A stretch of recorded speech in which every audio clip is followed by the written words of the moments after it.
OEMs today don't want to manage execution, and they shouldn't have to. The real question is not how much should I involve myself.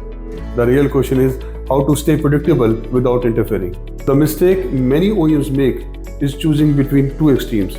Either they step back completely and lose visibility, or they step in too much and slow everything down. Predictable OEM programs follow third approach. They don't manage the people, they manage the decisions.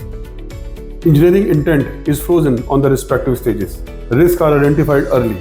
Changes are documented before money is locked. This way, ODMs execute freely, but within the clear decision framework.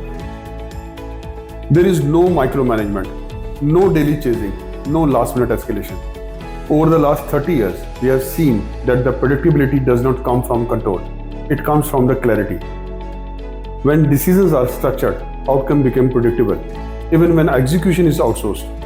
That is how OEMs protect timeline, budget, and brand reputation without getting involved in day-to-day execution. Predictability does not require more involvement. It requires a decision framework that protects outcome while allowing your team to execute freely.